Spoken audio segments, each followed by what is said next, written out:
한 건당 3만원, 5만원, 8만원 이렇게 적혀있는 커미션을 보면 이걸 잘하는 분들은 하루에 10건만 접수해도 50만원, 80만원씩 벌 수 있는 것입니다.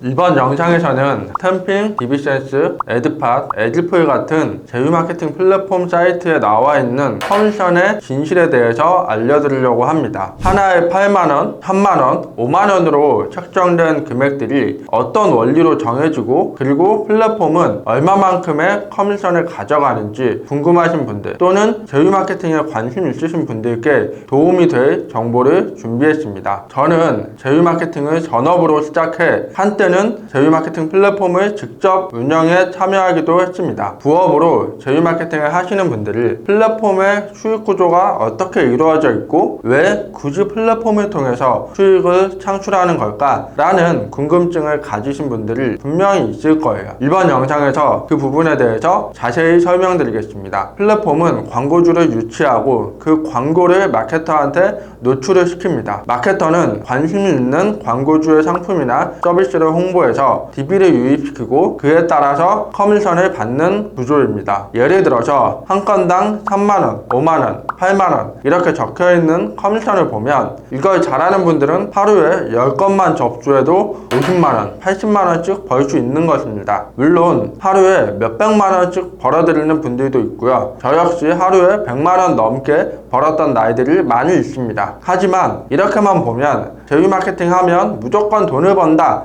라고 오해하실 수가 있어서 오늘 그 진실을 알려드리려는 겁니다. 부업을 시작할 때 내가 이 부업을 하면 어떤 원리로 돈을 벌게 되는지, 나에게 수익을 주는 주체는 누구인지, 그리고 그들이 왜 나한테 돈을 주는지 알면 조금 더 흥미롭게 접근을 할 수 있습니다. 만약에 이걸 모르고 진행하게 되면 그냥 기계같이 하게 되는 것이기 때문입니다. 어렸을 때 선생님들이 어떤 이론을 알려줄 때 그냥 외우지 말고 이해하라고 하는 것과 같은 이치인데요. 그렇다면 CPA 제휴 마케팅에서는 커미션의 규모가 무엇을 기준으로 정해질까요? 예를 들어 하나의 DB가 5만원에 책정된 것과 3만원이 책정된 것의 차이는 광고주가 그로 인해 얻게 되는 이익과 관련이 있습니다. 더 높은 커미션을 주는 경우는 그만큼 광고주에게 더 큰 이익을 가져다 줄 가능성이 크기 때문입니다. 5만원을 주는 광고주는 매출로 발생했을 때 50만원을 번다고 치면 3만원을 주는 광고주는 30만원을 준다고 이해하면 됩니다. 이게 무조건 정확히 비례하진 않지만 대부분 이런 느낌이라는 정도만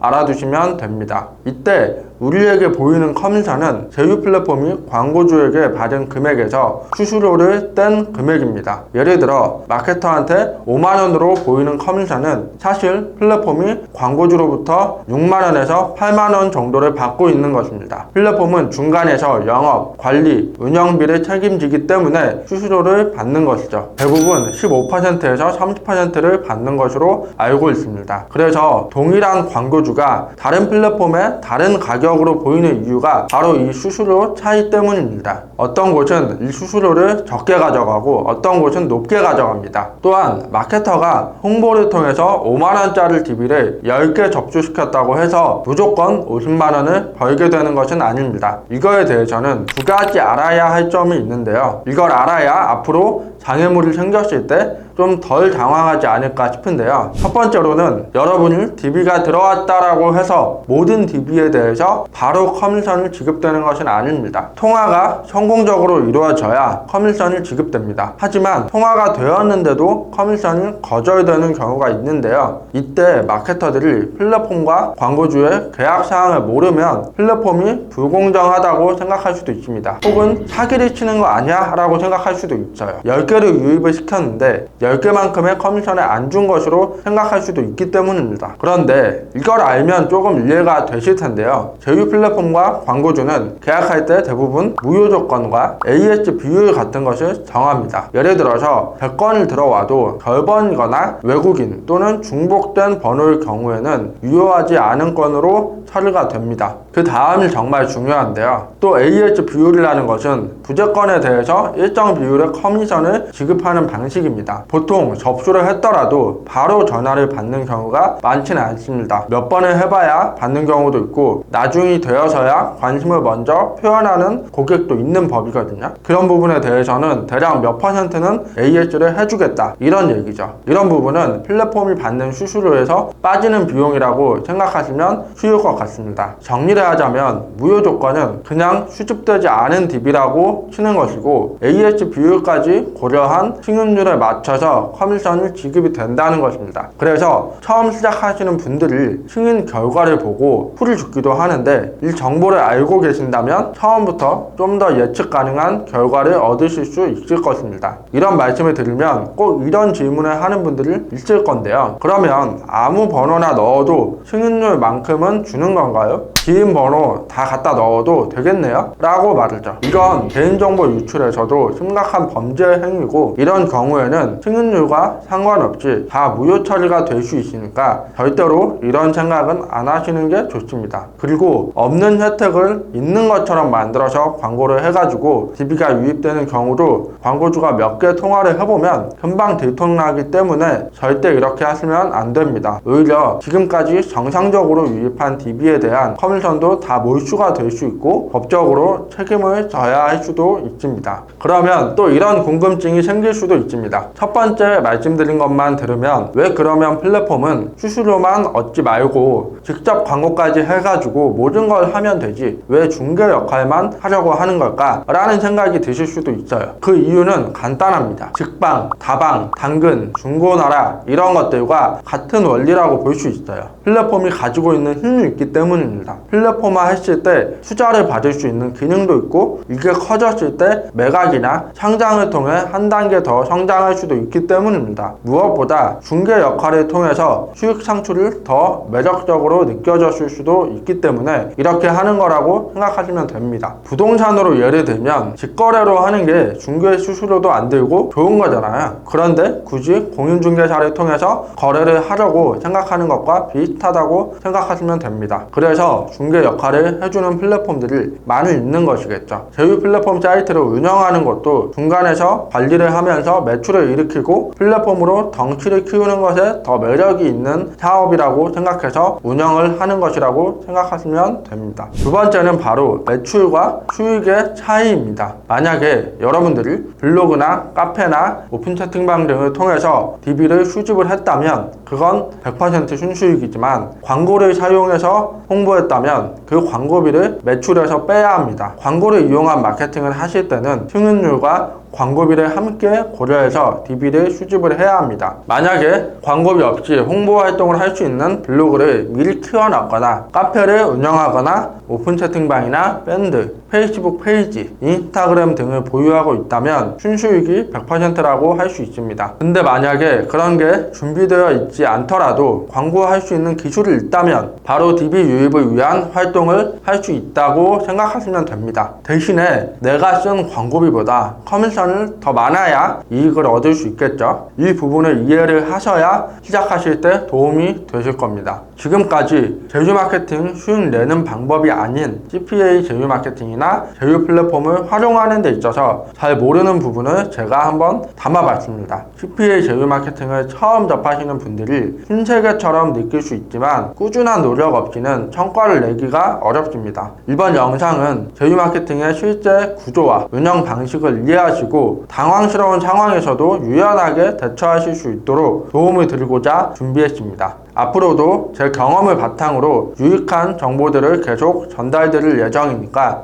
도움이 되셨다면 구독과 좋아요, 알람 설정까지 부탁드립니다. 다음 영상에서 뵙겠습니다.